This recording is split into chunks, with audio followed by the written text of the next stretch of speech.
mulai, mari kita buat yel-yel dulu. Jadi ikut Pak Guru ya. Jadi kalau Pak Guru bilang seperti ini, kamu boleh ikut.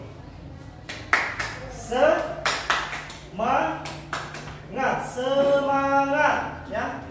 Kita bisa praktek? Bisa. Supaya lebih semangat, coba kita berdiri. Kita mulai. Satu, yang mulai yel-yelnya 1, 2, 3. Tepuk semangat. Semangat.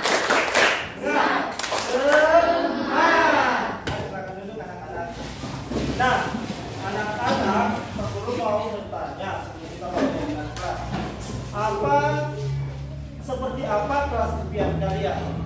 Seperti apa kelas impian kalian? Mungkin ada yang ingin bercerita tentang gurunya seperti apa, kelasnya seperti apa, atau teman-temannya seperti apa.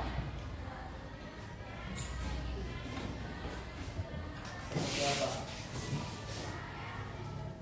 Ada yang ingin kelasnya seru? Menyenangkan?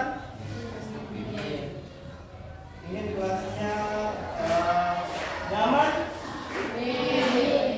Nah, kira-kira untuk mewujudkan kelas impian kalian, apa yang harus kamu lakukan? Kira-kira perbuatan yang boleh dan tidak kalian lakukan seperti apa? Nanti Pak Guru kasih sticky note atau post-it, kamu tulis untuk mewujudkan kelas impian kalian.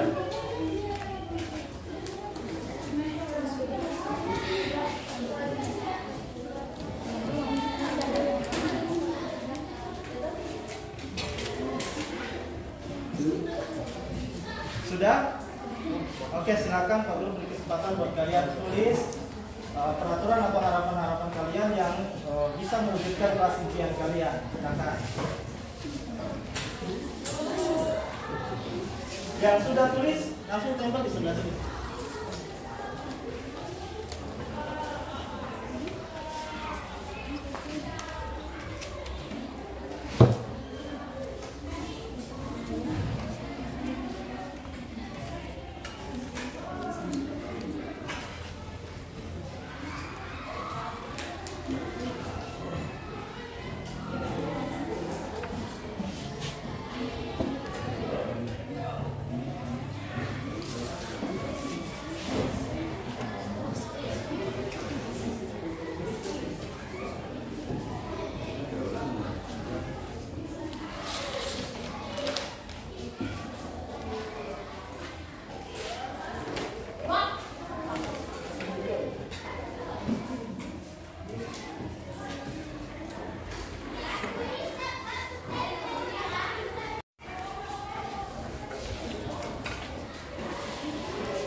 Ada yang menulis jangan membuli, ya, dilarang berbicara kasar, kemudian dilarang berbicara kotor.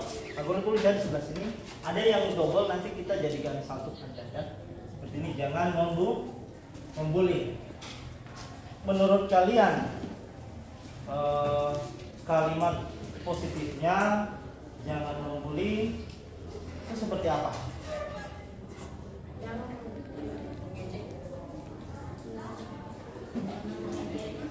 Jangan mengejek, ya. Ada yang lain? Jangan menghina. Oke, kita hindari kata jangan atau dilarang, ya. Misalnya, ya, ya, berbicara yang baik atau atau berkata sopan, ya. Kemudian ada juga yang tulis di sini ada dua, buanglah sampah pada tempatnya. Ini juga adalah buang sampah pada tempatnya, menjaga kebersihan. Jangan buang sampah pada tempatnya, membuang sampah pada tempatnya. Nah, kira-kira untuk merubah menjadi kalian positif seperti apa? Buanglah. Coba diulangi. Oke, baik. Buanglah sampah pada tempatnya. Saling menghargai. Kalian sepakat tidak? Sepakat. Bisa? Oke. Kami menghargai teman kelas. Oke, bagus. Nomor 2. Buanglah sampah pada tempatnya. Nilai kebajikannya adalah apa? Kira-kira menurut kalian? Berkaitan dengan menjaga kebersihan. Apakah kamu sepakat? Kita tulis ya, menjaga kebersihan. Yang ketiga, yang kedua tadi terlewati, berkata sopan. Berkata berarti kita harus sopan. Baik, luar biasa. Nomor 4, melibatkan teman kelompok. Kalau kita di dalam kelompok kita harus apa? Saling melibatkan, saling kerjasama. Nah, kalau bahasa sekarangnya biasa disebut dengan kolaborasi. Ya.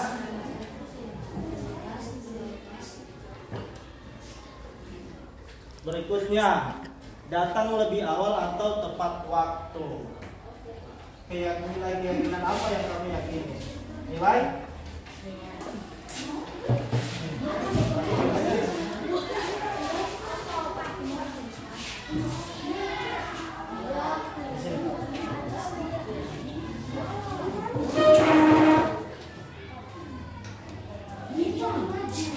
Ini satu lagi.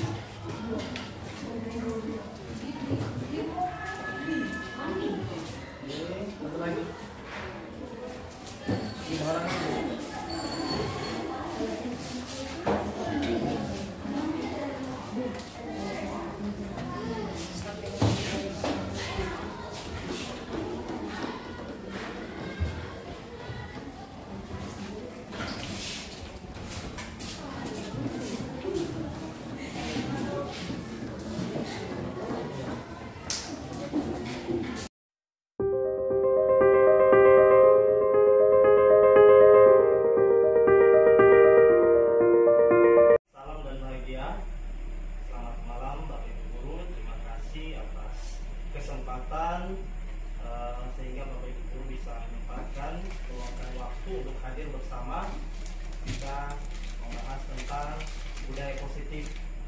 Nah, di sini saya berdiri di depan Bapak Ibu Guru bukan berarti saya mau menggurui, tetapi di sini saya ingin membagikan pengalaman saya selama mengikuti pendidikan guru penggerak.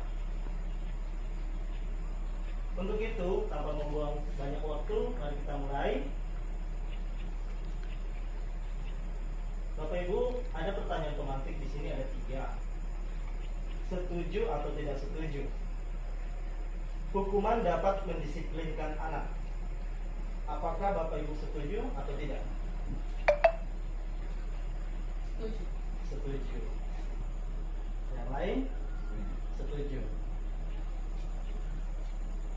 Setuju. Bu Guru? Setuju. Pemberian hukuman dengan hal positif seperti membaca atau membersihkan halaman sekolah dapat meningkatkan disiplin anak.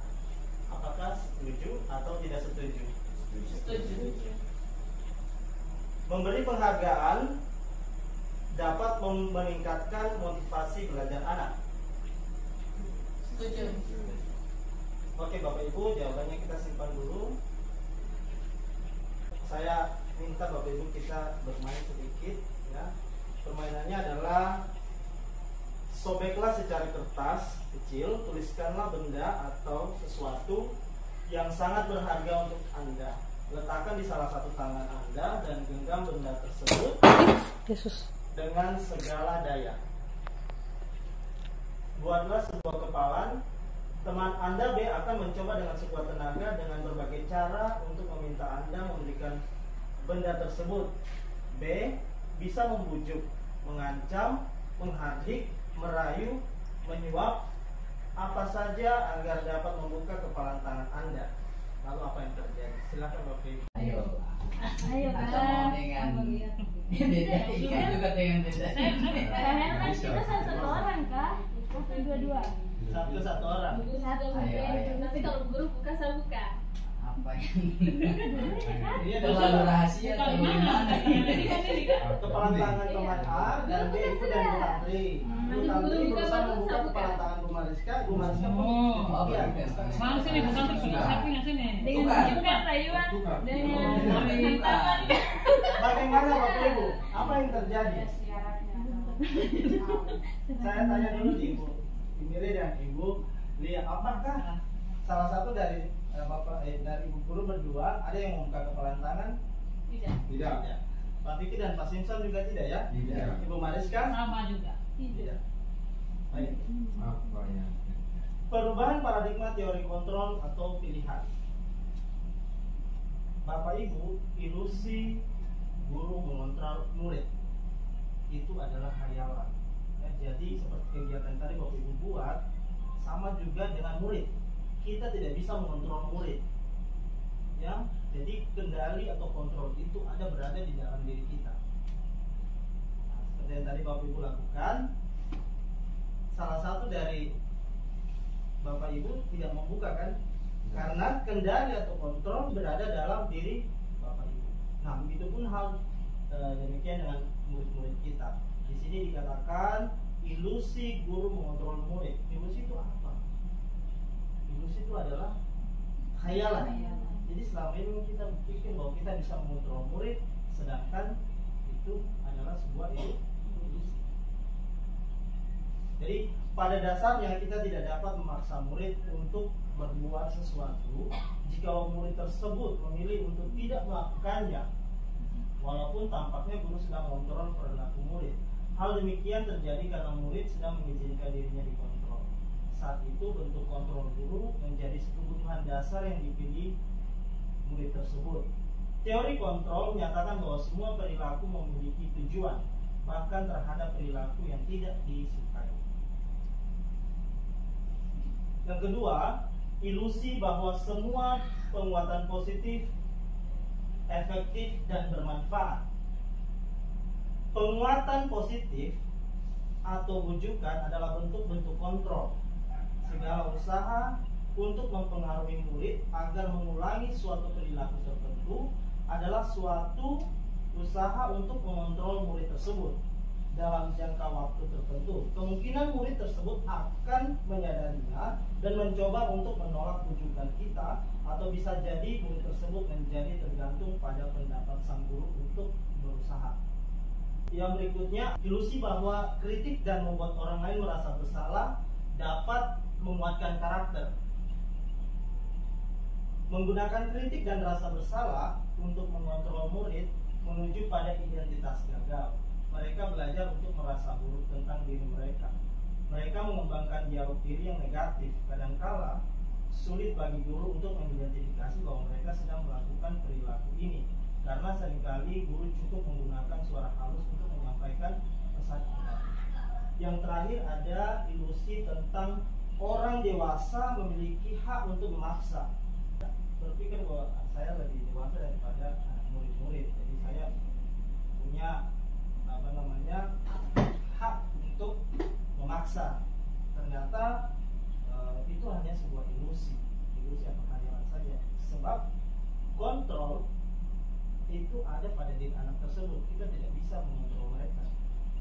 Seperti itu. Kemudian di sini banyak orang dewasa yang percaya bahwa mereka memiliki tanggung jawab untuk membuat murid-murid tersebut, murid-murid berbuat hal-hal tertentu.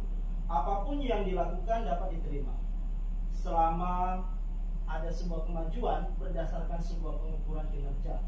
Pada saat itu pula orang dewasa akan menyadari bahwa perilaku memaksa tidak akan efektif untuk jangka waktu yang panjang dan sebuah hubungan permusuhan akan terbentuk.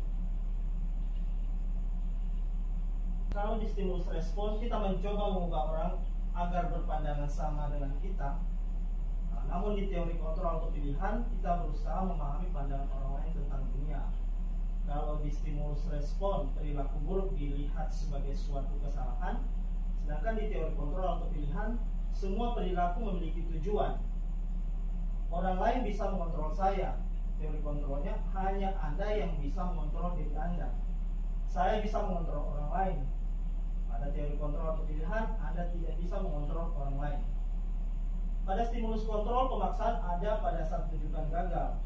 Sedangkan di teori pilihan, kolaborasi dan konsensus menciptakan pilihan-pilihan baru. Dan stimulus respon, model berpikir menang kalah, sedangkan teori kontrol pilihan adalah model berpikir menang-menang. Bapak Ibu, suatu lingkungan yang aman dan nyaman akan memberikan murid kesempatan dan kebebasan berproses. Belajar, membuat kesalahan, belajar lagi sehingga mampu menerima dan menyerap suatu pembelajaran. Untuk itulah menciptakan lingkungan positif agar terbentuk suatu budaya positif adalah suatu proses perjalanan pendidikan yang harus dijalani, karena ini merupakan tanggung jawab kita sebagai pendidik, sebagai pemimpin pembelajaran. Sebelum saya lanjut, mungkin saya minta pendapat dari Bapak Ibu, seperti apa sih budaya positif itu?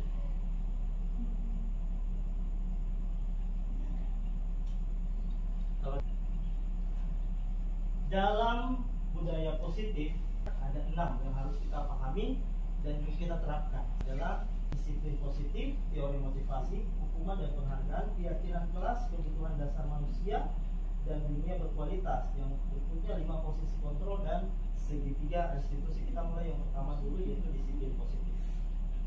Apa makna kata disiplin? Kata disiplin berasal dari bahasa Latin, yaitu disiplina, yang artinya belajar. Makna asal kata ini berkonotasi dengan disiplin diri dari murid-murid menurut Socrates dan Plato.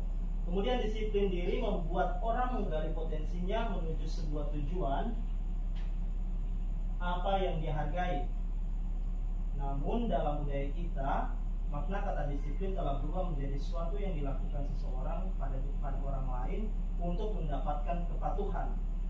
Kecenderungan umum atau menghubungkan kata disiplin dengan ketidaknyamanan, bukan dengan apa yang kita hargai atau pencapaian suatu tujuan mulia.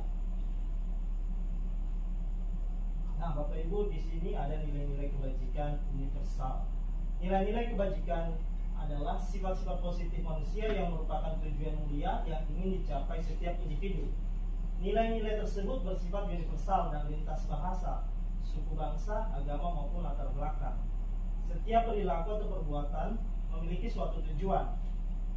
Kemudian dengan mengaitkan nilai-nilai kebajikan yang diyakini seseorang, maka motivasi intrinsiknya akan terbangun, sehingga menggerakkan motivasi dari dalam untuk mencapai tujuan mulia yang diinginkan.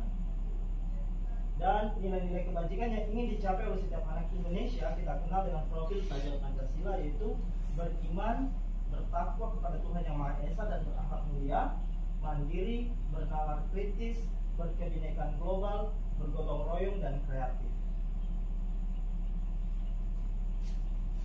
Positif, kita juga harus memahami bahwa di dalam diri itu ada tiga motivasi yang mempengaruhi anak, ya. Yang pertama di sini, satu, untuk menghindari ketidaknyamanan atau hukuman, itu disebut dengan motivasi eksternal. Dan biasanya orang-orang seperti ini akan bertanya, apa yang akan terjadi apabila saya tidak melakukannya? Maka yang muncul adalah motivasi eksternalnya. Dan yang berikutnya, untuk mendapatkan imbalan dari orang lain atau institusi. Orang-orang yang seperti ini biasanya tanyanya muncul dalam dirinya, apa yang akan saya dapatkan apabila saya melakukannya. Kira-kira menurut ibu, bapak ibu, ini termasuk motivasi internal atau eksternal? Eksternal.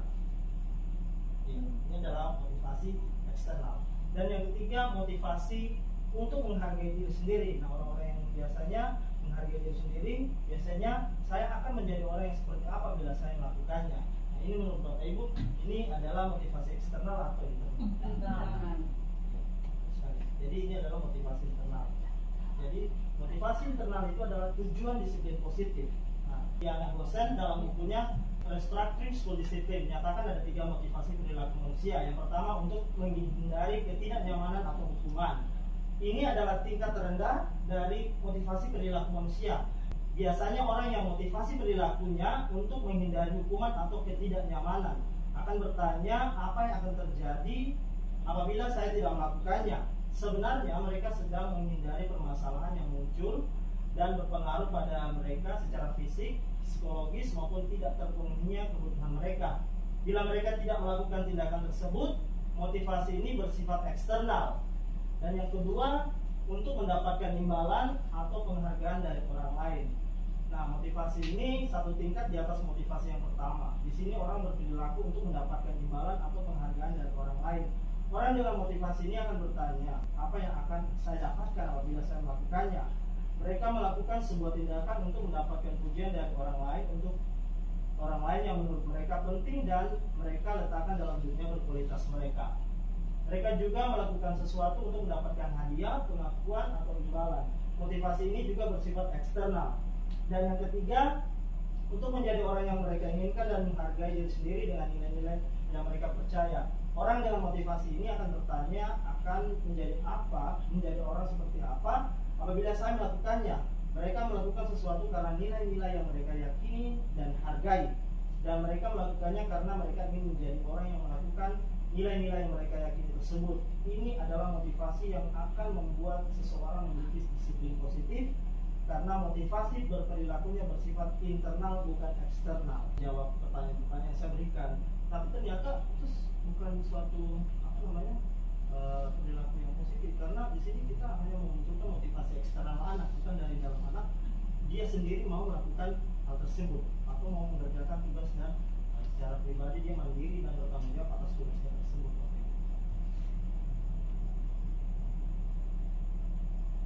Menurut Ki Hajar Dewantara, merdeka itu artinya tidak hanya terlepas dari perintah, akan tetapi juga cakap buat memerintah diri sendiri. Ini Ki Hajar Dewantara, pemikiran konsepsi keteladanan sikap merdeka, cetakan kelima 2013 halaman 469. Jadi merdeka itu artinya tidak terlepas dari perintah, akan tetapi juga cakap buat memerintah diri sendiri. Jadi apakah kutipan ini bermakna adakah dorongan dari luar atau dari dalam diri kita?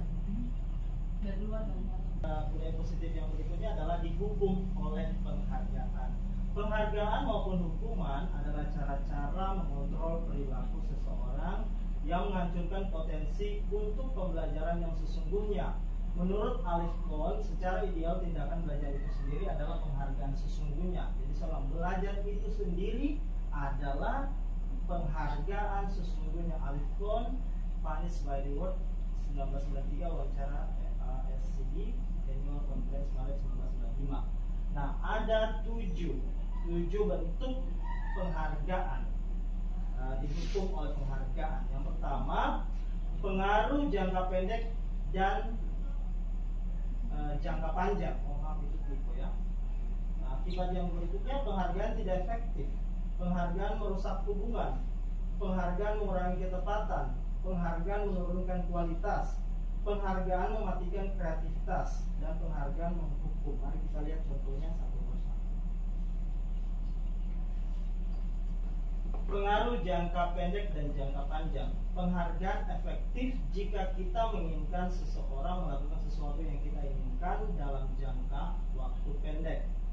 Jika kita menggunakan penghargaan lagi dan lagi, maka orang tersebut akan bergantung pada penghargaan yang diberikan serta kehilangan motivasi dari dalam. Jika kita mendapatkan penghargaan untuk melakukan sesuatu yang baik, maka selain kita senantiasa berharap mendapatkan penghargaan tersebut, kita pun menjadi tidak menyadari tindakan baik yang kita lakukan. Apakah Bapak Ibu pernah memberikan imbalan kepada murid agar murid mau melakukan apa yang kita minta? Pernah ya. Jadi disarankan kita jangan sering lah, karena di sini dikatakan bahwa jika kita menggunakan penghargaan lagi dan lagi, maka orang tersebut akan bergantung pada penghargaan yang diberikan serta kehilangan motivasi dalam dirinya. Artinya bukan lagi motivasi yang dari dalam muncul, tetapi karena ada faktor dari luar atau faktor eksternal. Kemudian penghargaan tidak efektif. Suatu penghargaan adalah suatu benda atau peristiwa yang diinginkan, yang dibuat dengan persyaratan. Hanya jika Anda melakukan hal ini, maka Anda akan mendapatkan penghargaan yang diinginkan. Jika saya mengharapkan suatu penghargaan dan tidak mendapatkannya, maka saya akan kecewa dan berkecil hati. Serta kemungkinan lain kali saya tidak akan berusaha sekeras sebelumnya. Jika kita memberikan seseorang suatu penghargaan untuk melakukan sesuatu, maka kita harus terus-menerus memberikan penghargaan itu. Jika kita penghargaan itu, jika kita ingin orang tersebut meneruskan perilaku yang diinginkan, yang kita inginkan. Yang berikutnya, orang yang berusaha berhenti merokok atau orang yang berusaha diet menguruskan badan, bila diberikan penghargaan hampir pasti tidak berhasil. Sama seperti yang tadi saya sampaikan di awal. Jadi ternyata kita memberikan penghargaan terus kepada orang lain, ketika orang lain tersebut dia tidak memberikan penghargaan dan kita tidak memberikan penghargaan itu, maka dia akan kecewa. Itu berarti kalau misalnya lomba-lomba yang diadakan di sekolah, terus berharap bahwa mereka akan, contohnya lomba kebersihan, mereka sudah berusaha semaksimal mungkin dengan harapan akan mendapatkan juara lomba kebersihan kelas, tetapi tidak mendapatkan pada saat itu, tidak dapat juara. Termasuk orang yang penghargaan itu gagal. Dia dari ya jadi mungkin agak lain konteksnya. Jadi itu kan ada lomba ya. Jadi ketika anak tersebut atau seorang pengen mengikuti lomba, itu masih ada harapan bahwa dia juara. Ketika tidak mendapatkan juara, maka ya dua kemungkinan ya, dia pasti kecewa ataupun tidak ya. Nah di sini yang dimaksud adalah kita sebagai guru ya di dalam bicara kita memperlakukan siswa dengan memberikan imbalan atau penghargaan itu ternyata tidak efektif. Tapi saya komentar sedikit. Nah, itu kan menurutku kayaknya menurut teori. Nah, itu teori kan. Tapi dalam pelaksanaannya itu nyatanya itu kan tidak semua siswa itu sama. Kan ada sebagian siswa yang kita memberikan penghargaan, kan ada siswa yang mungkin dia termotivasi karena penghargaan itu. Nah, kemudian ada juga siswa dia mungkin karena ada penghargaan juga dia termotivasi. Setelah tidak ada penghargaan, ya dia menjadi semangat karena setiap siswa itu berbeda-beda, Pak Guru. Ini kan teori, tetapi maksudnya di lapangannya itu kan belum terlihat begitu. Kalau yang saya amati itu ada sedikit perubahan gitu. Jadi penghargaan juga itu ya memang memberikan motivasi, tapi kalau yang di situ kan penghargaan tidak efektif. Tetapi tidak selamanya penghargaan itu tidak efektif, tetapi ada yang efektif juga, seperti itu Pak Guru. Terima kasih masukannya. Jadi betul. Namun pemberian penghargaan itu kita harus menyesuaikan dengan kondisinya nanti di bagian bawah. Kapan sih kita harus memberikan sebuah penghargaan atau bagaimana sih cara kita memberikan penghargaan kepada murid? Terima kasih Bu Marisma. Kemudian penghargaan merusak hubungan. Nah, ketika seseorang diberi penghargaan atau pujian atau dipuji di depan banyak orang, maka orang lain akan merasa iri dan sebagian dari mereka akan tidak menyukai orang yang diberikan penghargaan tersebut. Jika seorang guru sering memberikan penghargaan kepada murid-muridnya, besar kemungkinan murid-muridnya termotivasi hanya untuk menyenangkan gurunya. Mereka tidak akan bersikap jujur kepada gurunya. Dan penghargaan menciptakan persaingan di dalam kelas dan persaingan menciptakan kecemasan. Mereka yang percaya bahwa mereka tidak memiliki kesempatan untuk mendapatkan penghargaan akan berhenti mencoba. Kemudian penghargaan juga mengurangi ketepatan. Penghargaan menurunkan kualitas. Penghargaan menghukum mereka yang tidak mendapatkan penghargaan. Misalnya dengan sistem ranking. Mereka yang mendapatkan ranking kedua akan merasa paling dihukum. Mereka memberikan penghargaan dan hukuman adalah hal yang sama, karena keduanya mencoba mengendalikan perilaku seseorang. Karena orang pada dasarnya tidak suka dikendalikan dalam jangka waktu lama, penghargaan akan terlihat sebagai hukuman. Jika suatu penghargaan diharapkan, namun Anda tidak mendapatkannya, Anda akan merasa dihukum. Jadi, Bapak Ibu seperti yang tadi di awal bahwa secara ideal tindakan belajar itu sendiri adalah penghargaan. Oke, ini semoga bisa menjawab yang tadi disampaikan oleh Ibu Mariska. Bentuk program kebajikan atau apresiasi. Dalam memberikan apresiasi atau pengakuan perlu diingat beberapa hal. Satu, beri pengakuan secara khusus. Ya, secara khusus di sini sama seperti di bawah, beri pengakuan secara pribadi. Kemudian beri pengakuan kepada semua murid, jadi tidak hanya beberapa murid. Kemudian beri pengakuan secara konsisten dan fokus pada proses. Jadi bukan hasilnya tetapi prosesnya. Kita ketika siswa mengerjakan tugas, kemudian dia mungkin nilainya kurang bagus, kita harus memberikan penghargaan juga karena di situ ada proses yang dilakukan sampai ada hasil walaupun mungkin hasilnya kurang memuaskan. Lalu contoh pengakuan atau apresiasi kebajikan. Biasa dikatakan atau disampaikan seperti ini. Kemarin saya perhatikan rasa empatimu besar sekali dalam situasi pada saat menolong murid baru di sekolah kelas kita. Kemudian saya menghargai nilai kebajikannya, kepedulianmu pada saat kamu membantu teman-temanmu di tugas kelompok. Kemudian terima kasih untuk rasa tanggung jawabmu. Nilai kebajikannya itu pada saat kamu memungut kertas-kertas yang berserakan di lantai. Perbedaan hukum dan konsekuensi. Dan di sini ada tiga pertanyaan. Bapak Ibu guru hanya menjawab hukuman atau konsekuensi. Nah, yang pertama, mencatat 100 kali di dalam buku kalimat saya tidak akan terlambat lagi karena terlambat ke sekolah. Apakah ini hukuman atau konsekuensi? Hukuman. Betul sekali ya, Bapak Ibu, ini adalah hukuman. Kemudian lari mengelilingi lapangan basket 2 kali karena terlambat hadir di sekolah. Hukuman atau konsekuensi? Hukuman atau konsekuensi, Bapak Ibu? Hukuman. Baik. Menggantikan kertas tugas teman yang telah dicoret-coret, apakah ini hukuman atau konsekuensi? Konsekuensi. Oke, yang berikutnya membersihkan tumpahan air di meja karena tersenggol pada saat belajar. Ini adalah Konsekuensi. murid disuruh untuk tidak mengenakan sepatu seharian. Nah, ini biasa di sekolah karena tidak mengenakan sepatu hitam. Apakah ini hukuman atau konsekuensi?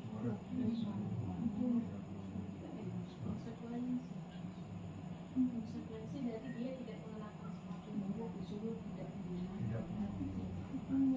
Berarti ini apa?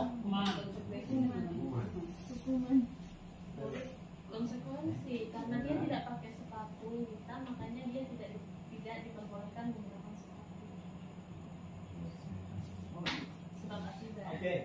Murid disuruh untuk tidak mengenakan sepatu seharian di sekolah karena tidak mengenakan sepatu hitam. Ini sama ya? Kemudian yang bawah lari mengelilingi lapangan basket 2 kali karena terlambat 10 menit untuk pelajaran PJOK. Hukuman. Konsekuensi Dia adalah konsekuensi. Ya. Kenapa? Lari mengelilingi lapangan basket 2 kali karena terlambat 10 menit untuk pelajaran PJOK. Karena ini masih berkaitan dengan pelajarannya. Ketiga, ya ini sama dan jawabannya sebenarnya adalah hukuman. Kenapa? Karena pada saat anak melepaskan sepatu bisa jadi akan timbul hal-hal yang tidak diinginkan, misalnya menginjak, beli atau itu resikonya. Jadi semua hukuman. Pak Guru, sahabat, kita mau tanya ini. Oke. Apa sih bedanya hukuman dengan konsekuensi? Karena di kalimat nomor 2 dengan nomor 7 itu kan apa kalimatnya tuh ya sama. Kenapa perlu kembali ke kenapa jawabannya konsekuensi atau hukuman tuh kenapa bisa jawabannya beda begitu? Padahal tuh kalimatnya kalau dilihat itu kan sama gitu. Yang di nomor berapa? Yang nomor 2 dan 7, tetapi jawabannya kok beda. Nah, yang saya ingin tanyakan perbedaan hukuman dengan konsekuensi, mungkin Pak Guru bisa memberikan pengertian mungkin seperti itu kami. Oh iya, nomor 2. Ya ini beda konteksnya. Lari mengelilingi lapangan basket 2 kali karena terlambat hadir di sekolah. Itu berarti sama dengan kita punya kesepakatan kelas di awal nomor 7 misalkan begini. Nomor 7 misalkan nih pembelajaran matematika kan, waktu masuk kelas awal itu kita punya kesepakatan kita ulangan hari ini. Iya. Apabila ulangan ini nanti kalian tidak menyelesaikannya, maka ketika jam pulang setelah apel kalian tahan di kelas untuk menyelesaikan ulangan kalian. Iya. Ya, seperti itu. Berarti itu konsekuensi. Oke, perbedaan hukuman dan konsekuensi. Hukuman sesuatu yang harus menyakitkan harus terjadi. Kalau konsekuensi sesuatu harus terjadi. Hukuman membuat anak sakit fisik maupun hati untuk jangka waktu yang lama. Kalau konsekuensi membuat anak merasa tidak nyaman dalam jangka waktu yang pendek. Sedangkan hukuman itu membuat anak membenci kedisiplinan. Kalau konsekuensi anak menghargai disiplin. Hukuman berupa paksaan, sedangkan konsekuensi itu adalah stimulus atau stimulus tanggapan. Hukuman mendorong anak menyakiti diri sendiri. Konsekuensi mendorong anak agar mudah menyesuaikan diri. Hukuman adalah konsep diri yang buruk, konsekuensi konsep diri yang baik. Hukuman membuat anak belajar untuk menyembunyikan kesalahan, konsekuensi membuat anak belajar untuk mematuhi peraturan. Hukuman membuat anak marah, merasa bersalah, dipermalukan, merasa tidak dihargai. Hukuman. Sedangkan konsekuensi adalah kehilangan hak, dibuat tidak nyaman, diasingkan untuk sementara waktu. Disaduk dari Restitution Gian Gosen, The 5 Positions of Control, Yayasan Pendidikan Luhur. Jadi inilah perbedaan konsekuensi dan hukuman. Misalnya kayak tadi, yang ini anak belajar untuk menyembunyikan kesalahan, sedangkan anak belajar untuk mematuhi peraturan. Ketika kita sudah berkesepakatan, kita mengingatkan anak tersebut bahwa kita sudah punya kesepakatan. Nah, kamu langgar itu adalah suatu kesalahan. Nah, anak kan belajar untuk mematuhi sebuah. Jadi sesuatu yang menyakitkan, membuat anak sakit, anak membenci kedisiplinan, paksaan, mendorong anak menyakiti diri sendiri, konsep diri yang baik, ini adalah semua kategori hukuman. Oke, Bapak Ibu, di sini kita sudah masuk yang disiplin budaya positif yang berikutnya, keyakinan kelas atau sekolah. Mengapa tidak peraturan saja? Mengapa harus keyakinan kelas? Ya. Kenapa? Untuk mendukung motivasi intrinsik, kembali ke nilai-nilai atau keyakinan-keyakinan lebih menggerakkan seseorang dibanding mengikuti serangkaian peraturan-peraturan. Nah, nanti kedepannya kita akan bersama-sama dengan siswa pun kita akan membuat keyakinan kelas. Saya sudah sampaikan ke kepala sekolah untuk pembuatan keyakinan kelasnya bisa nanti di awal semester. Jadi nanti setiap wali kelas akan membuat keyakinan kelas bersama siswa-siswanya. Nanti dalam pembuatan keyakinan kelas itu guru mempersilahkan warga sekolah atau murid-murid di sekolah dan kelas untuk bercurah pendapat tentang peraturan yang perlu disepakati di sekolah atau kelas. Kemudian tujuan keyakinan kelas itu sekolah adalah untuk mendukung motivasi intrinsik, kembali ke nilai-nilai atau keyakinan-keyakinan, dan lebih menggerakkan seseorang dibandingkan mengikuti serangkaian peraturan-peraturan. Nah, dalam pembuatan keyakinan kelas ada prosedur di sini.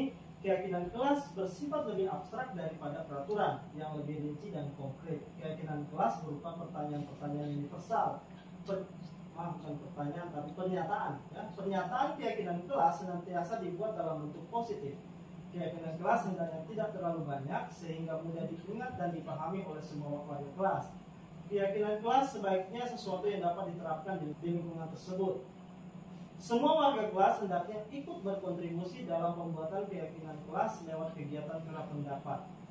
Bersedia meninjau kembali keyakinan kelas dari waktu ke waktu. Nah, langkah-langkah membuat keyakinan kelas itu ada 3. Yang pertama, pembukaan dan memimpin diskusi mengenai peraturan-peraturan untuk kelas. Jadi nanti pada saat Bapak Ibu dengan anak-anak muridnya, Bapak Ibu tanyakan kepada murid-muridnya di kelas masing-masing. Kira-kira anak-anak mau kelas kita ini seperti apa, atau kelas impian kita ini seperti apa. Terus kalau ada yang menjawab, saya ingin kelas kami Bu, Pak, kita ingin kelas kami nyaman atau bersih ataupun seru. Nah, kita boleh bisa tanya lagi, kalau begitu tindakan atau perilaku apa yang harus kamu lakukan. Nah, nanti pertanyaan itu akan dijawab oleh siswa kembali. Dan misalnya mereka menjawab dilarang buang sampah, dilarang mengganggu teman atau apapun itu, nah kita menampung hasil daripada curah pendapat itu, kita tulis. Dan nanti kalau ada kalimat-kalimat yang berbau misalnya dilarang membuang sampah, kita ubah menjadi kalimat positif. Jadi kalau dilarang membuang sampah, berarti kita ubah menjadi buanglah sampah pada tempatnya. Lalu di bagian yang terakhir, guru memimpin diskusi menyarikan peraturan menjadi nilai kebajikan keyakinan yang perlu dianut dalam kelas. Itu adalah nilai kebajikan universal. Juga kita harus memahami 5 kebutuhan dasar peserta didik. Ya. 5 kebutuhan dasar manusia menurut Dr. William Glasser dalam Choice Theory. Dalam William Glasser menyatakan bahwa seluruh tindakan manusia memiliki tujuan tertentu, yaitu memenuhi kebutuhan dasarnya. 5 kebutuhan dasar manusia yaitu bertahan hidup, merasa diterima, kebebasan, kesenangan, penguasaan. Ketika kelima kebutuhan dasar terpenuhi secara memadai, maka murid akan tumbuh dengan seimbang dan bahagia. Sebaliknya, ketika kebutuhan dasar tidak terpenuhi dengan baik, maka seseorang akan mengalami emosi negatif seperti bosan, sedih, dan kecewa. 5 kebutuhan dan 1 upaya yang dapat dilakukan oleh guru adalah memahami kebutuhan dasar yang mendasari perilaku murid. Pada video kali ini, kita akan membahas tentang 5 kebutuhan dasar manusia.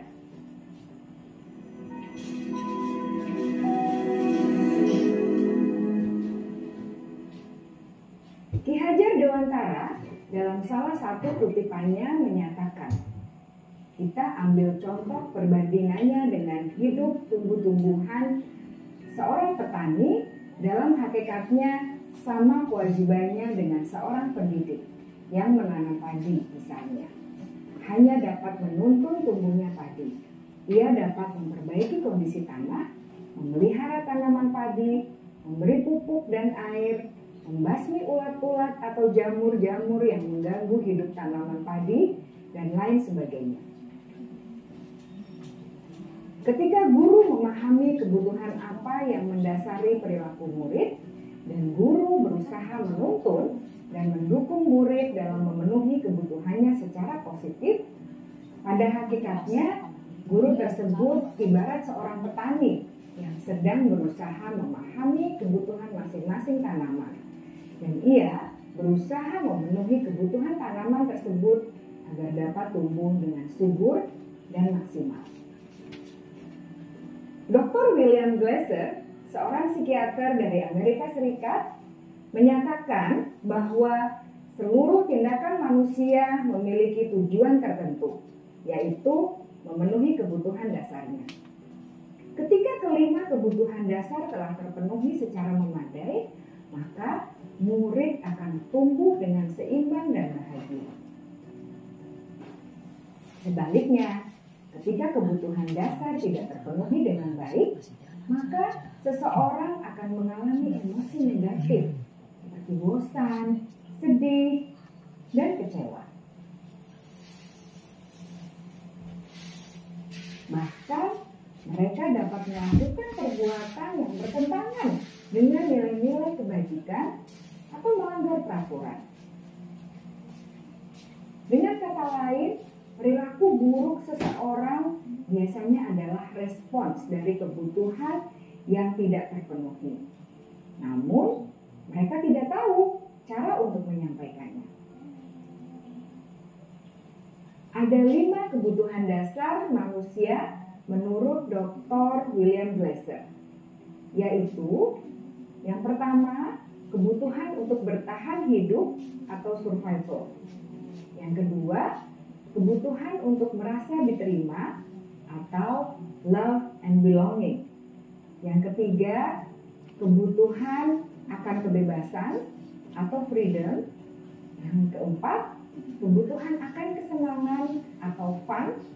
Dan yang kelima, kebutuhan akan penguasaan atau power. Berikutnya 5 posisi kontrol. Ya, dalam budaya positif kita sebagai pendidik disarankan untuk memahami dan menerapkan posisi kontrol. Kira-kira yang mana yang harus kita ambil? Di sini ada penghukum, ada pembuat rasa bersalah, ada teman, ada pemantau dan manajer. Nah, mungkin ini hal yang baru ya Bapak Ibu ya. Saya juga pun baru mendapatkan pemahaman tentang ini. Dan ini sangat menarik buat saya. Dan mari kita sama-sama melihat video.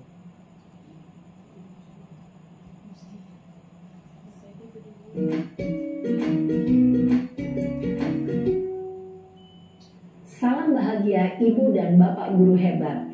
Dalam penerapan disiplin positif restitusi, salah satu program yang dikembangkan adalah 5 posisi kontrol. 5 posisi kontrol dalam restitusi adalah proses perjalanan seorang pendidik agar dapat mengenali dirinya. Pada video kali ini, kita akan membahas tentang 5 posisi kontrol yang dikembangkan oleh Diane Gosson dan contoh penerapannya.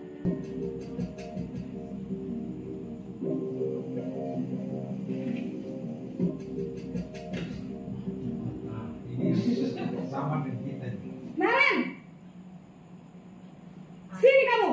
Ada beribadah kalau kita 3. Dia putar. Selamat pagi, Bu. Selalu terlambat. Kamu deh, pasti terlambat.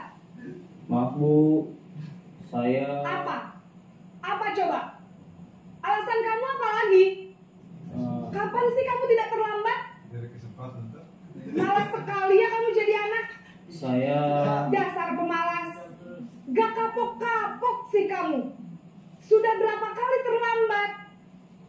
Sana, kamu keliling lapangan basket 2 kali. kenapa saya harus keliling lapangan basket Bu? Kenapa? Kamu melawan ibu? Berani-beraninya jawab. Sudah terlambat, masih berani jawab pula. Sekarang, keliling lapangan basket 5 kali sekalian. Biar kapok. Cepat. Pergi sana ke lapangan basket. Posisi penghukum biasanya berbicara dengan nada tinggi, menghardik, menunjuk-nunjuk, menyakiti, dan menyindir. Hukuman bisa berupa fisik maupun psikis. Ibu dan Bapak Guru hebat, dampak yang terjadi pada murid ketika guru berada pada posisi penghukum adalah murid cenderung akan memberontak, bahkan menyimpan dendam.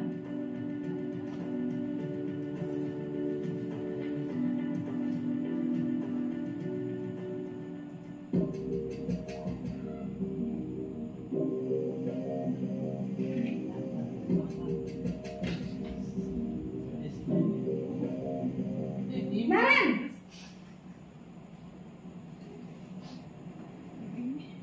Selamat pagi Bu. Naren. Kamu kenapa terlambat lagi, nak? Ya Tuhan, Naren. Kamu senang ya bikin ibu susah ya? Kalau kamu terlambat lagi, nanti ibu yang ditegur bapak kepala sekolah, nak. Disangka ibu tidak bisa membina kamu. Duh, gimana ini? Maaf Bu. Duh, Gusti Naren. Kamu suka ya kalau ibu ditegur bapak kepala sekolah? Terus, sekarang ibu harus tulis apa yang di buku absen? Ini kamu sudah sering terlambat loh. Ibu harus apa coba? Maaf Bu. Maaf sekali. Ya sudah, lain kali jangan bikin ibu susah lagi ya nak ya. Ibu tidak akan kuat lagi kalau kamu begini terus. Bisa jantungan kalau ibu tegur bapak kepala sekolah. Sana cepat ke kelas. Maaf ya Bu, maaf sekali. Besok terlambat lagi. Posisi pembuat rasa bersalah berbicara dengan nada tenang, cenderung lembut. Namun kata-kata yang diutarakan membuat murid merasa menjadi orang yang gagal. Memandang buruk dirinya sendiri, merasa tidak berharga, dan tidak sanggup membahagiakan orang lain. Ketika guru mengambil posisi pembuat rasa bersalah, murid akan menganggap dirinya yang bersalah dan ia akan menyimpan emosi negatif tersebut di dalam dirinya. Besok itu siapa? Mari kita bermain. Siapa itu di kelas? Bola, bola.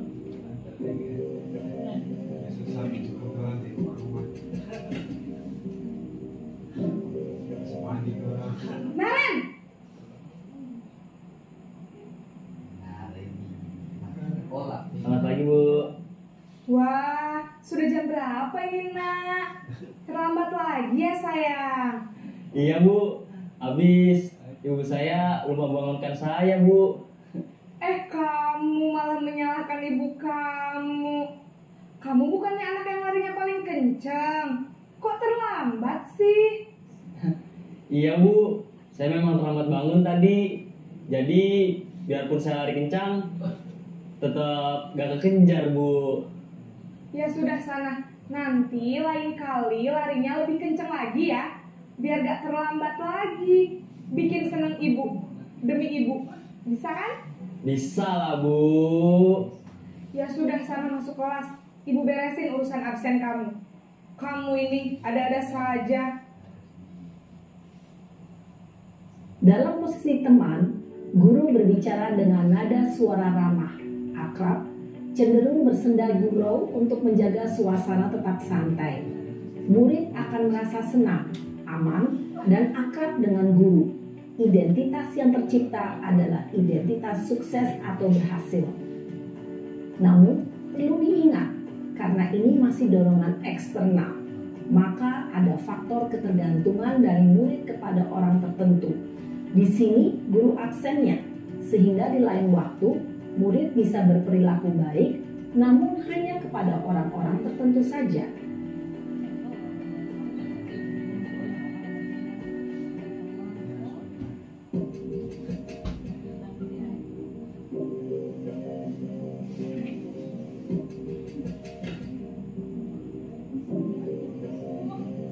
Naren!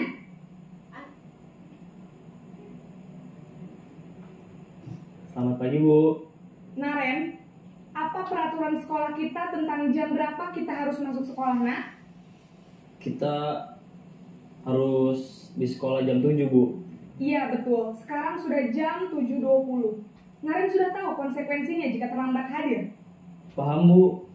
Saya harus tinggal kelas pas jam istirahat selama 20 menit. Iya benar, konsekuensinya demikian.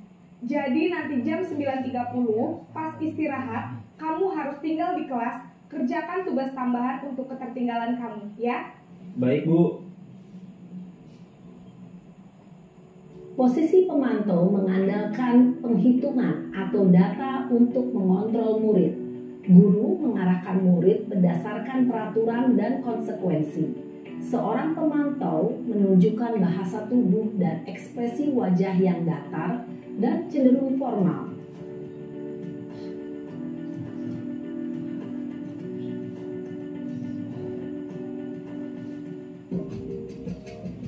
Kepala sekolah ya.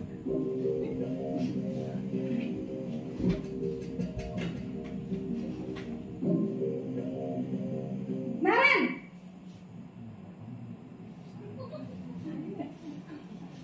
Selamat pagi Bu. Selamat pagi, Naren.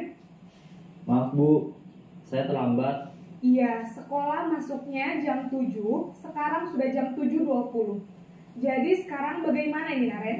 Maaf Bu, saya lupa setel alarm saya semalam. Baiklah, menurut kamu, keyakinan sekolah yang mana yang perlu kamu tingkatkan? Menghargai diri sendiri dan orang lain mungkin ya Bu. Setuju. Jadi, apakah Naren meyakini prinsip saling menghormati tersebut? Iya Bu, saya meyakininya. Apakah Naren bersedia memperbaiki masalah keterlambatan ini? Bersedia Bu. Bagaimana kamu akan perbaiki masalah keterlambatan ini? Saya akan coba untuk tidak lupa menyetel alarm saya Bu. Baik, kalau Naren lupa menyetel alarm di rumah, ada orang yang kira-kira bisa bantu mengingatkan tidak? Ada Bu, kakak saya, Kak Ema. Ada lagi selain Kak Emma? Selain Kak Ema, ada ibu saya. Baik, jadi yang mengingatkan Naren adalah Kak Emma dan ibu kamu ya? Kira-kira akan mulai setel alarm kapan nih Naren? Setelah pulang sekolah, akan segera saya lakukan. Baik, jadi Naren akan setel alarm untuk bangun besok pagi dan akan diingatkan oleh kakak dan ibunda Naren ya. Ada lagi yang mungkin perlu dilakukan Naren agar tidak terlambat bangun lagi? Tidak ada Bu. Baik Naren, terima kasih untuk kerjasama kamu. Sekarang kamu perlu kembali ke kelas untuk belajar. Baik Bu, terima kasih. Posisi manajer adalah posisi kontrol yang disarankan untuk membimbing murid memiliki sikap disiplin yang positif, yaitu murid yang mandiri, bertanggung jawab, dan dapat memecahkan masalah. Tujuan dari posisi ini adalah agar murid dapat berefleksi atas tindakannya. Guru akan dengan tulus memberikan pertanyaan-pertanyaan bermakna, sehingga membuat murid dapat belajar dari kesalahannya dan mencari sebuah solusi untuk menyelesaikannya. Ibu dan Bapak guru hebat, setelah mengamati adegan kelima posisi kontrol tadi, kira-kira posisi mana yang paling ideal? Posisi mana yang dapat menunjang motivasi intrinsik murid? Ya, tentu posisi manajer. Posisi ini memang posisi ideal yang ingin dituju setiap pendidik. Pada posisi inilah, guru dapat menerapkan disiplin positif yang berpihak pada murid, yang memerdekakan murid. Perjalanan seorang pendidik tentunya tidak mudah untuk sampai pada posisi seorang manajer.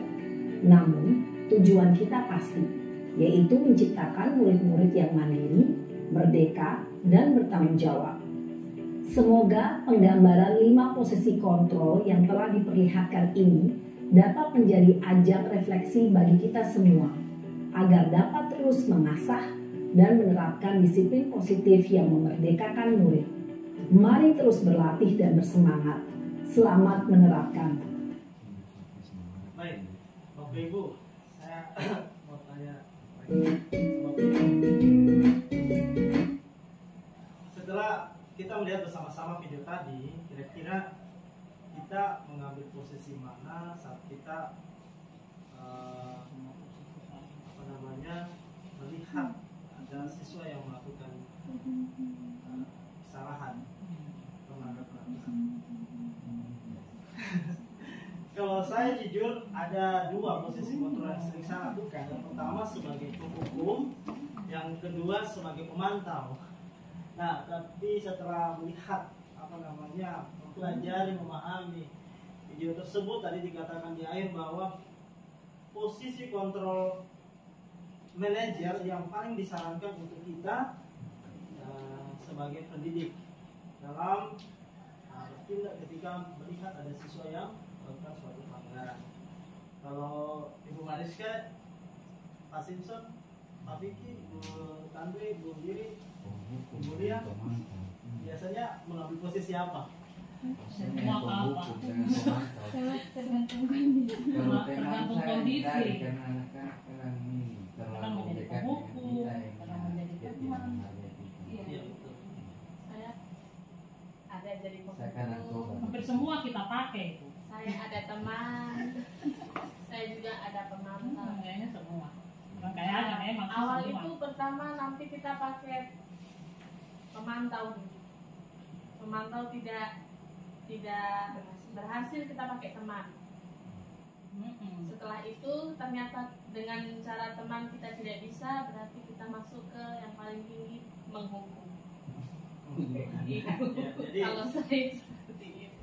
Jadi Bapak Ibu, inilah tugas kita sebagai pendidik di sekolah, bagaimana kita mengambil posisi yang ideal atau yang disarankan dalam menciptakan budaya positif, yaitu menjadi manajer yang dikatakan oleh seperti yang disampaikan dalam video tadi. Nah, di situ posisi kontrol sebagai manajer, kita berusaha untuk membuat motivasi yang internal atau intrinsik yang muncul dalam diri anak, sehingga dia boleh melakukan atas dasar kemauannya sendiri, bukan karena ada dorongan atau menghindari suatu hukuman dari bapak ibu guru di sekolah.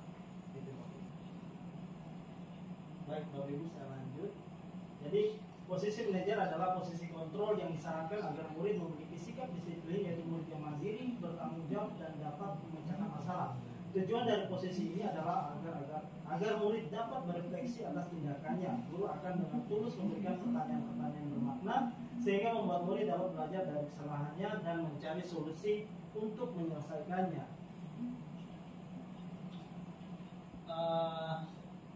Baik Bapak Ibu, di sini saya ingin bertanya lagi. Kalau saya kecewa sekali dengan kamu, ini kira-kira yang mengatakan berdasarkan yang sudah kita pelajari, yang sudah kita lihat tadi, kira-kira yang mengatakan ini penghukum, pembuat rasa bersalah, teman, pemantau, atau manajer? Membuat rasa bersalah. Ya, ini biasanya dikatakan oleh pembuat rasa bersalah atau posisi orang yang mengambil posisi kontrol, pembuat rasa bersalah. Kalau kamu tidak pernah benar melakukannya, Memantau. kamu tidak pernah benar melakukannya. Memantau. Yang lain? Yang lain? Penghukum. Ayolah lakukan demi ibu atau bapak. Ini posisi kontrol apa ya? Pembuat rasa bersalah. Oh, Teman ya. Apakah kamu mau mendapatkan stiker bintang hari ini? Ini posisi kontrol apa ya?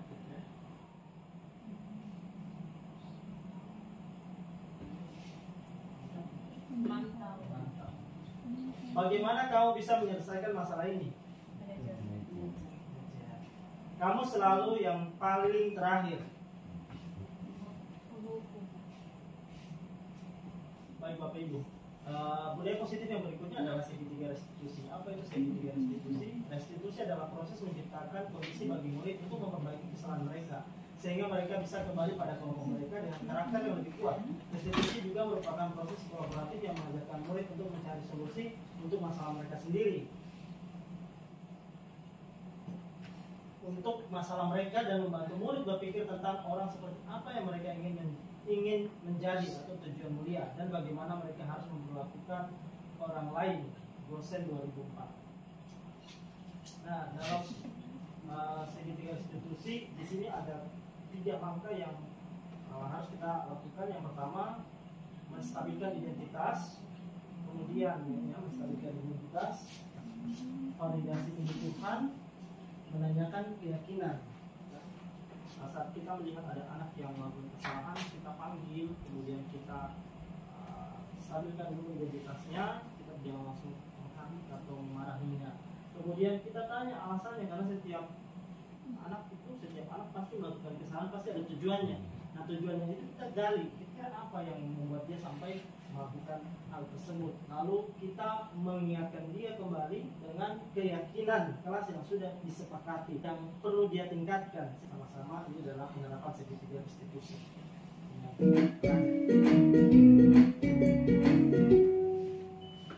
Salam dan bahagia Ibu dan Bapak guru hebat.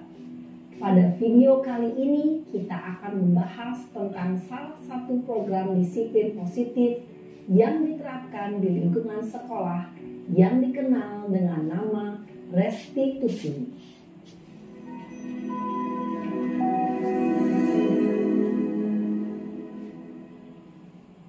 Restitusi dikembangkan oleh pakar pendidikan Diane Gossen, berlandaskan pada teori kontrol Dr. William Glasser.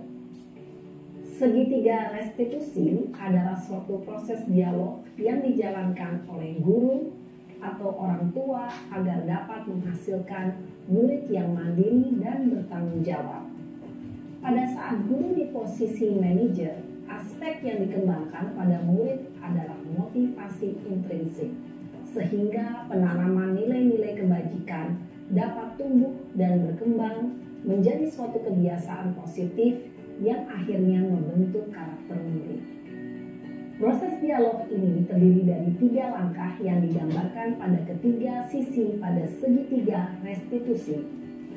Sisi pertama adalah menstabilkan identitas. Sisi yang kedua adalah validasi tindakan yang salah. Dan sisi yang ketiga adalah menanyakan keyakinan. Ibu dan Bapak guru, berikut ini akan ditunjukkan bagaimana seorang guru berada dalam posisi manajer menggunakan penerapan segitiga restitusi.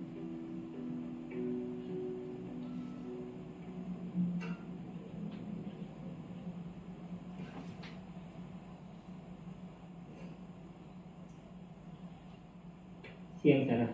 Siang Pak. Sudah lama nggak ketemu Sarah. Kenapa hari ini ada di sini? Kesel Pak, kesel banget. Masa aku dikatain tukang fitnah Pak? Ya aku marah lah. Aku balik ngatain Eka di depan kelas. Kesel banget. Oh begitu. Ya pasti kamu marah dan kesal. Bapak juga akan marah apabila ada yang menuduh Bapak seperti itu. Kemudian pada saat itu kamu mau melakukan apa? Ya saya langsung ngatain Eka lah Pak. Kesel banget. Saya bentak-bentak dia depan teman-teman lain. Oh begitu. Pasti kamu melakukan seperti itu karena suatu alasan tertentu bukan? Iyalah, masa saya diam saja Pak? Ya saya bela diri lah. Masa saya dituduh tukang fitnah? Ya wajar lah. Mempertahankan harga diri itu sesuatu yang penting buat kamu. Untung kamu tidak bertindak lebih gegabah lagi. Hanya membentak-bentak. Iya Pak. Untung saya masih bersabar dan hanya membentak saja. Sudah gemes padahal. Saya pasti bela diri lah. Ya pasti ya. Tapi kamu memilih untuk tetap bertahan dan bersabar. Kamu memilih untuk tidak berbuat lebih parah lagi bukan? Iya. Nah, sekarang coba kita lihat lagi tindakan kamu yang bentak-bentak Eka di kelas. Tindakan kamu itu kira-kira sesuai dengan keyakinan kelas atau prinsip kamu tidak? Enggak lah Pak. Capek Pak jadi pemarah. Jadi keyakinan atau prinsip mana yang kurang sesuai dengan keinginan kamu? Ya, saya sebenarnya sangat menghargai orang lain. Mungkin saat itu saya menjadi emosi, jadi tidak menunjukkan sikap itu. Kamu meyakini tidak? Menghargai orang lain itu penting buat kamu. Yakinlah Pak. Iya, setuju. Kita harus saling menghargai. Namun, ada juga keyakinan yang kita sepakati yang perlu kita jalankan apabila kita sedang marah, bukan?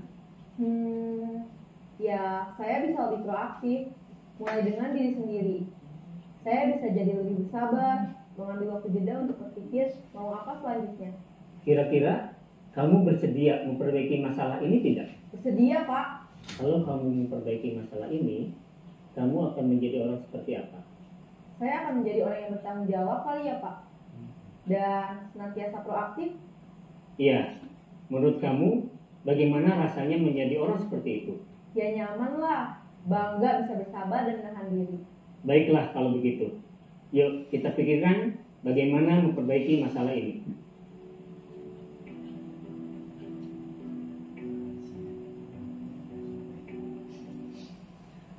Baik, Bapak Ibu, segitiga restitusi itu adalah tadi disampaikan juga proses dialog yang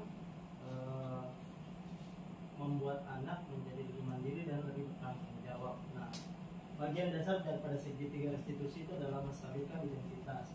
Menstabilkan identitas anak, kita berkata berbuat salah itu hal yang manusiawi, tidak ada manusia yang sempurna. Bapak Ibu juga buat salah, kita pasti bisa menyelesaikan permasalahan ini. Bapak Ibu tidak tertarik untuk mencari tahu siapa yang benar, siapa yang salah. Bapak Ibu lebih tertarik untuk menyelesaikan masalah. Kalau kamu menyalahkan dirimu terus-menerus, apakah kamu bersikap baik pada dirimu sendiri? Jadi ketika kamu berbuat salah, harapannya kita sebagai pendidik kita langsung jangan hati, langsung bentak-bentak, tetapi kita berusaha untuk menstabilkan identitas dengan boleh kita melakukan berkata seperti yang tadi saya bacakan. Kemudian sisi lain pada segitiga restitusi adalah validasi kebutuhan. Nah, di sini guru bisa berkata kamu bisa saja akan melakukan hal yang lebih buruk, tapi kamu tidak melakukannya. Kamu pasti punya alasan mengapa melakukannya. Apa yang penting bagi kamu? Kamu boleh tetap berusaha menjaga sikap itu, tapi tambahkan sikap yang lain yang baru. Maukah kamu belajar cara lain untuk mendapatkan yang kamu butuhkan tanpa harus memukul? Apakah kamu bisa melakukan dengan lebih baik besok lagi? Dan sisi yang lain adalah menanyakan keyakinan. Guru berkata, apa nilai yang kita percaya di kelas sekolah kita? Nilai-nilai universal apa yang telah kita sepakati?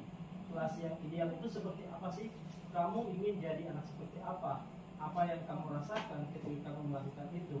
Kamu menjadi orang yang seperti apa? Kamu mau menjadi orang yang seperti apa? Nah, kesimpulannya itu adalah yang bisa mengontrol diri kita adalah diri kita sendiri, bukan orang lain. Hukuman dan penghargaan hanya dapat mengakibatkan motivasi eksternal yang muncul. Setiap perilaku memiliki tujuan untuk memenuhi kebutuhan dasarnya. Sebagai pendidik, hendaknya menumbuhkan motivasi internal murid. Guru hendaknya mendapatkan posisi sebagai manajer dalam menangani suatu masalah yang dilakukan oleh murid. Penerapan segitiga restitusi dapat membuat anak menjadi mandiri dan bertanggung jawab.